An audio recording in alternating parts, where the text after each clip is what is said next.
Hey folks, Fernando doing another video for More Survivalists, and today we're going to be having to talk about that unpopular topic which you should never discuss in your YouTube channel, which is politics. No one is happy with this, and it always ends up quite bad. People get offended and such, but this is a Modern Survivalist. This is a channel I take very seriously in terms of how I approach survival and preparedness. And a very important part of that is politics, because as we know, it has a very serious, very direct impact on your survivability, your quality of life, and the course of action you should be taking. So let's get onto it.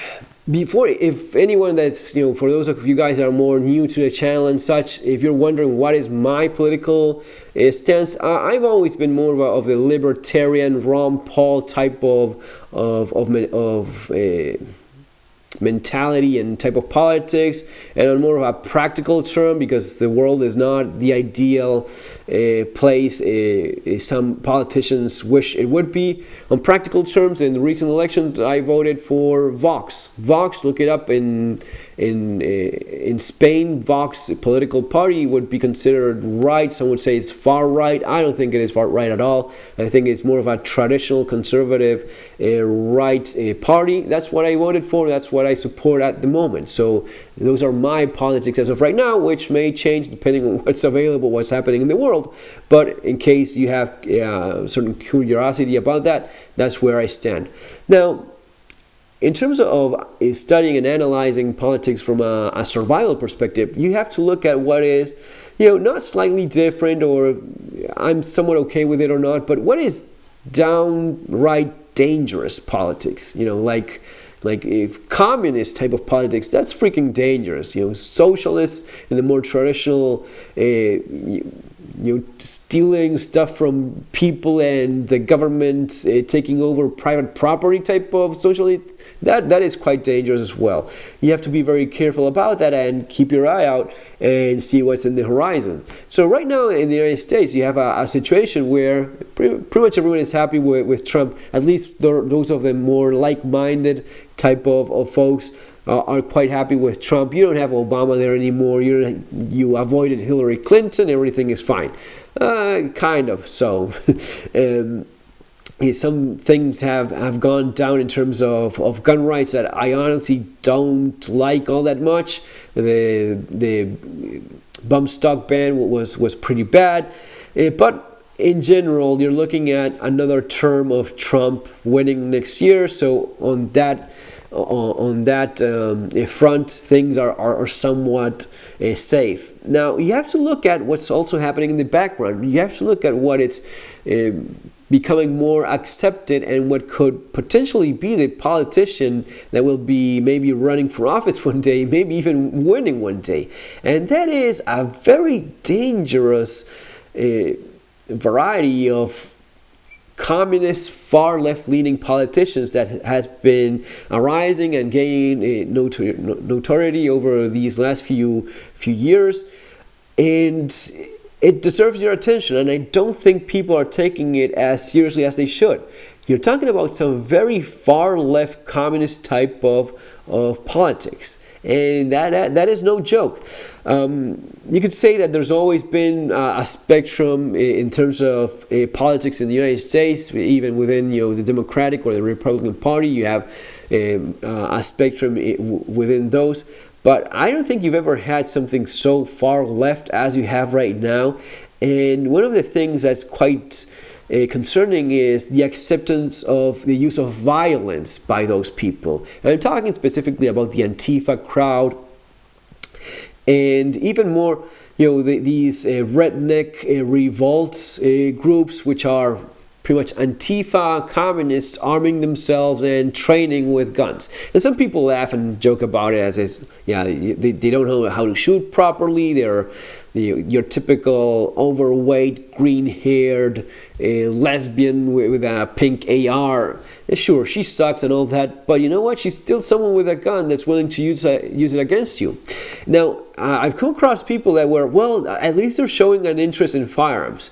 Dude, you're so fucking naive, you don't know what you're talking about if you think that.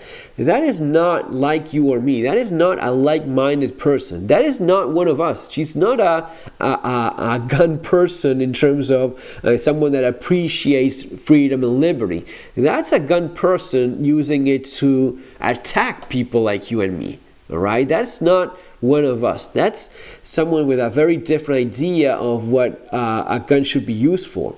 You and me, we have our firearms, we get our training, we practice, and we try to stay proficient so as to protect ourselves and our loved ones from aggression, from violence. These folks are arming themselves so as to use those guns against you and me, against people that have a different political opinion. That is a completely different story, and there's nothing in common with folks like that. At least I have nothing in common with people like that. I have as much in common with a person like that has a gun as I have with someone breaking into my house with a gun. If someone breaks into my house with a gun, he's going to be dealt with accordingly. And him having a gun does not make us buddies. We're not friends because the criminal is armed, because the maniac, rapist, or terrorist has a gun, right? So, and this is something I've actually read. People, well, they're showing interest in guns. Well, they're showing interest in guns in terms of being a revolutionary Che Guevara type of communist. What are you talking about? You're happy about that? You most definitely should not be. And you also have to understand that the way the mechanics ongoing with this Antifa far left crowd, which is we are using violence against you, against people like us, because that is a form of self-defense. They've said this publicly several times. That's what they repeat among themselves. Yes, we're going to be using violence because this is how we do self-protection. This is a form of self-protection. Think about a second how dangerous that is. For me, self-protection is someone actually trying to hurt me, kill me, or my family. That is self-protection. That's self-protection according to the definition of it, according to the law in most countries of the civilized world. What they are doing is this very typical left-leaning thing, which is a detachment from reality, making up their own reality, which has no basis whatsoever in the real world, but they're convincing themselves of some horrible things that they will be willing and capable of doing one day.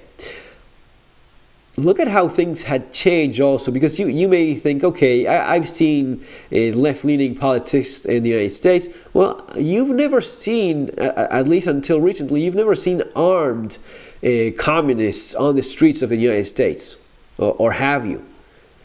Armed communists in the streets of the United States marching and parading around. Well, you're seeing that. That's basically what the Antifa crowd is. When you see one of those quirky Antifa skinny jean using freaks with an AR, that's that.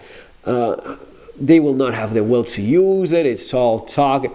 It's slowly creeping towards that. So even if Trump wins and all that, even if that ends up happening, this is in the horizon. This has to be acknowledged, and you have to take it into account. And basically what I'm going for here is you have to prepare for a society that may end up being at least more violent than it is right now. These people have attacked folks because they were using a MAGA hat, a pro-Trump t-shirt, whatever it is. They will use violence against you for that. So these are all things you prepare for, in different ways. A lot of this stuff I discuss in Street Survival Skills, my latest book. How to detect suspicious behavior, nervous people. Sure, if they're wearing, there was this incident, and I discussed this in the book as well. There was this shooting. Well, it didn't end up being a shooting, but there was a parent in a school that was in the patriarchy shirt, and he was armed in a school, and fortunately a police officer managed to disarm him. But these guys, it's gone past the point of yes, they're messed up in the head, up to a point where they are dangerous, they are violent, and they are out there, and there seems to be more of them each passing week, and that is freaking concerning. Venezuela didn't happen overnight. Argentina didn't happen overnight. South Africa didn't end up with a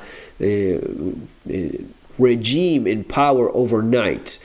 So these are things that you have to see them happening. You have to keep an eye on how they end up evolving as time goes by, and how much of a threat they really are for you. Because again, I don't think that a lot of people are acknowledging how bad this is. This is no longer in your backyard. This is in your front yard. And I don't get offended or anything. This is me just being as analytical and cool-headed as I can possibly be. I do this with my own country. I do this when looking at how politics are changing in different countries. And yes, I definitely think it should it should concern you, and at the very least require more of your attention. Folks, it's going to be all for now. Remember to subscribe to the channel if you haven't done so already, and see you in our next video. Have an awesome day.